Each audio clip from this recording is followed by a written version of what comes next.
Hey guys, Richard Ryden here, doing my latest review. This one is for the fifth Harry Potter film. So again, like the previous ones, I've been watching the downloads. I don't own the Harry Potter box set anymore. So this is just like the physical product. It's not really a book review, although there will be inevitable mentions to them. But yeah, Harry Potter and Order of the Phoenix film review.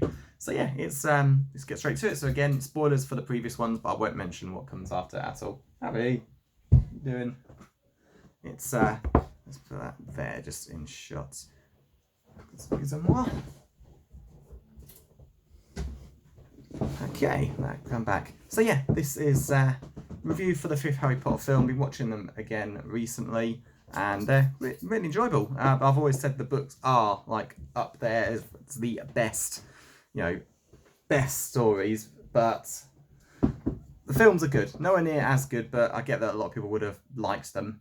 Particularly young people growing up. Whereas for me, I was 16 when the first film came out, so it didn't have the same effect. And it was, of course, the uncool film next to Lord of the Rings, which, of course, was the next few years. But yeah, it's a good series. But again, book wise, yeah, books are masterpieces. Films are very good films, but as far as I go, but yeah, very good films anyway. And this is really what I'm here to talk about. So, see, spoilers. Film 5, that is the one where basically Voldemort returned at the end of film 4, and no one believes Dumbledore. The Ministry are just complete idiots. They're still convinced that Dumbledore is just trying to take control of the Ministry of Magic. It's completely mental and just terrible bureaucracy. You just think, what's wrong with these people? Clearly, Dumbledore, Harry Potter, help them, and they're just not interested. They're just in mass denial. They're like, no, he is not back. And yeah, you just got new characters introduced again. You got your latest defense against the Dark Arts teacher, who is from the Ministry, who basically sets her plans in motion to take control of the school herself. And yeah, she's just the worst. She just looks like this nice old lady, but oh man, she's got a black heart. She has punishments like forcing people to write lines on a piece of paper, and then the pen just engraves what they're writing into their arm. It's really nasty stuff. You just never think, looking at her, what she's really like. And yeah, she's just this power hungry woman obsessed with order and convinced the Ministry are correct about everything. It's a lot like what happens to Ron's brother Percy, but the film kind of, you barely see it. In the book, there's quite a lot of sequences with him effectively abandoning his family, and the film just scrapped it. I don't get why. I know this. I mean, look at the size of the book. This is by far the biggest one. Yeah, nearly 800 pages in this edition. And I get it to cut a load, but why couldn't I have Percy being a complete Ministry suck up and abandoning his family is beyond me. It wouldn't have added too much time to the film. So yeah, other new character is, of course, Loony Luna from Ravenclaw. So it's quite cool. She's the first example of a major character who's not a Gryffindor, or not counting Slytherin villains. And yeah, she's a major character. She's quite a fun one, and her and Harry got a good friendship going. And yeah, I've always said Harry and Luna should become a couple big in at the end of this film, because the actors have got good chemistry. Yeah, I'm sure there's in this one. I mean, Hermione's just Harry, you could do better than her. It's yeah, you get the feeling she's bottom of popularity, a complete weirdo. But yeah, her and Harry seem to gel well with each other, and it's a shame they didn't go down that route in this book. It's film. It's could have been a fun relationship. But yes, in relationships, Harry ends up in one with Cho, again, character from another house, again, Ravenclaw, and it just ends really weirdly. I don't quite get. Again, I've got to mention the film here. Basically, Cho isn't quite over Cedric, her boyfriend from the fourth one, who, of course, died, and effectively, so I suppose I should go back a bit. Harry is running this class the real defense against the dark arts, just teaching the kids how to defend themselves against spells, because one of the things the Ministry do is shut down actual learning spells. They just go with written theory, and he teaches that even Fred and George are older, still keen to learn from Harry, because he knows pretty advanced stuff. Even the Patronuses are way beyond year 5. And of course, he learned that in year 3. And basically, they all get caught. It turns out that in the book, Cho's friend, who was basically part of the anti-Harry Potter brigade, had turned them into to the professor / headmistress of the Ministry. And yeah, they then force feed Cho the that truth serum to like reveal what's happened. And it's not her fault; it's her friend who's to blame. And but the reason that Harry and her relationship ends, I believe this is right. Again, I'll be rereading this in like a year or so. It's because ultimately she's not over Cedric's death. She thinks Harry and Hermione might have something going on. Harry doesn't really help himself in that area, and it's just it's one of those relationships where it's just not meant to be. It's just too complicated, and that's what happens. But in the book, in the film, Cho was like, it's later revealed she was given the truth serum, yet they still blame her anyway. It made it look like she just turned them all in for some reason. But I think they just, whoever wrote and directed film 5 just didn't really know what they were doing in that regard. So yeah, she's a non-Gryffindor, non-Slytherin main character, which is pretty cool. And she's part of the group. Neville, he becomes a lot stronger. Gets a lot more to do, and it basically all ends with this big battle at the Ministry. It turns out Lucius Malfoy is after some prophecy about like what could tell, reveal Voldemort's doom. Prophecy about who his enemy will be. Spoiler: it's Harry or Neville. A child born at the end of July, and Voldemort just basically picked one of them. He wanted the exact prophecy, which he needed to see again, and it goes a bit wrong. It gets destroyed. There's quite a cool battle, and all the Death Eaters are attacking the kids because Harry, Ron, Hermione, Neville, Ginny, and Luna go. I have no idea why Ginny is there. Because she's younger and doesn't know as much as the others, despite Harry's bonus training. It's just a strange choice. But either way, they all get captured by the Death Eaters, and basically Lucius says, give me what I want, or they'll all be killed. And then the Order of the Phoenix, which is basically people that work with Dumbledore, led by Sirius and like others like Mad-Eye Moody. He's back. He's obviously as awesome as ever now. He's actually himself, not a guy pretending to be him, but still with his personality. A big battle takes place. It's pretty awesome.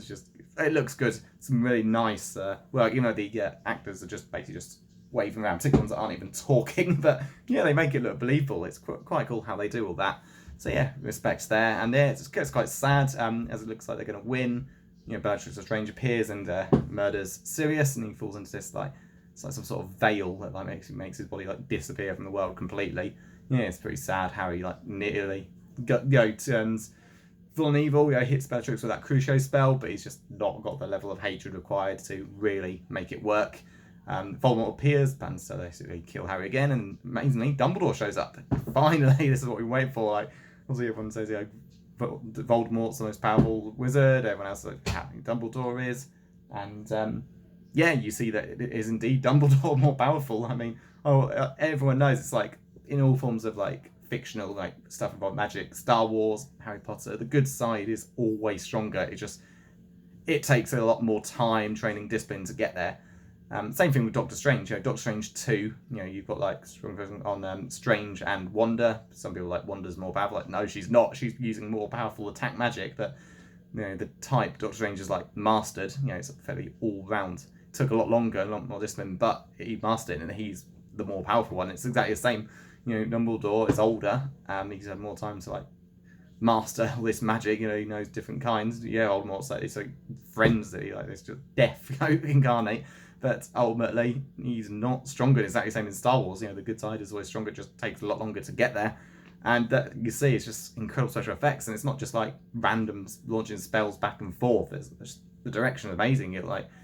Voldemort basically creating a giant snake. Dumbledore puts out by pulling all the water from every toilet and then trapping it trapping the snake. And then Voldemort inside a giant ball of water. He gets fairly evaporated, and then Voldemort basically sends a load of shards of glass at Dumbledore, and it's just absolutely outstanding, and just the effects, and you just know that Dumbledore has won because Voldemort goes down the possess Harry route. Really clear he can't beat the guy he's desperate to beat, and Harry's belief in his friend, his love for everyone who cares about him, helps him repel Voldemort, and Voldemort leaves right as the Ministry of Magic show up, and fair play, the second the Ministry see him, they pretty much take back everything they've said. They don't. It was never they were covering anything up. No, they were just completely in denial about his return, and it showed because they basically revealed the truth about everything. Voldemort's back, Dumbledore and Harry Potter cleared. Even Sirius's belief that he was a villain is officially wiped as well. So it's clear that he's effectively after posthumously, sadly, but he is cleared of all charges, effectively, while Peter Pettigrew gets blamed. I'm pretty sure that happens right at the end of the film. It's quite a quick flash of like the various newspaper articles, but again, it's something that's definitely in this book, and it just, like film 4, you just get the feeling that nothing's going to be the same after this, and yeah, it's pretty much the same. So yeah, I always loved book 5 despite the sheer size of it, but to be honest, having it been so long since I've read the book, I've really forgotten a lot of stuff that's cut. Yeah, there's the obvious things like house elf rights, but so much of it is really just gone because that's how long it's been since I've read it. Yet watching the film again, I don't feel like there's anything particularly bad cut from here. They've even got the Dursleys again, which is good after film 4 cut them out. Harry haunted by his memories of what happened to Cedric, and in fact you can see these, you see them on the cover actually, the Thestrals, and they call it, like these horses that only people who've seen someone die, like, not so much recently, but enough to really remember it. Sure, that's why Luna, with her mother having died, she can see them, and Harry can, because I haven't seen Cedric die previously, and no one else can. And yeah, it's just lots of new things now. You've also got Hagrid, who's been like dealing with the giants, trying to get them on his side, because of course Voldemort wants them on his. You've got the Dementors are like gotten through the magical like lock. Somehow they've been released into the Muggle world, and they at the beginning attack Dudley and Harry, and Harry has to like stop them, and it nearly gets him like thrown out of school. But of course he has to prove he used the spell in defense. And yeah, it's just a lot of like new things. Seeing Dumbledore's army, which is the name that Harry chooses for the school, like for the lessons, for him helping people learn how to defend themselves. And of course the bit where the Ministry attempt to take Dumbledore prisoner and he refuses to go quietly is great. It just, you just know he's not going to be taken prisoner, and yeah, it's just absolutely great. So yeah, I always enjoyed it. It's a lot of people tend to put 5 as down on the weaker, but I was like 5. Definitely preferred it to 6, apart from a few things in 6. But overall, yeah, I thought, and especially considering how much they had to cut as well, they did a pretty good job about making this a 2-parter. But yeah, absolutely enjoyed it. Again, I cannot remember all what I graded the previous ones. I really should write this stuff down. But yeah, film 5. 8 out of 10. Yeah, I'll go with 8, maybe 7. There's some good stuff. Snape backstory. Oh, should mention Snape backstory, and you see that Effie is saying how his dad was pretty much true. How his dad was like the biggest like jerk ever, and it makes you wonder how his mum fell in love with him either. He's like how his dad would basically Draco Malfoy. It's pretty nasty stuff. But yeah, really good film, and I will, once I've seen film 6, probably next weekend, I will be uploading that. But yeah, enjoyable movie. Definitely recommended it to anyone who's not seen them before. And of course, same if you've seen the films, not read the books, or read the books, not seen the films. Definitely, basically, see both before the 100 books read before you die, 100 films see before you die. Think of it like that. You got to watch these or read them. But yeah, that's it. So I hope you enjoyed it. If you did, please like and subscribe, and I will see you next time.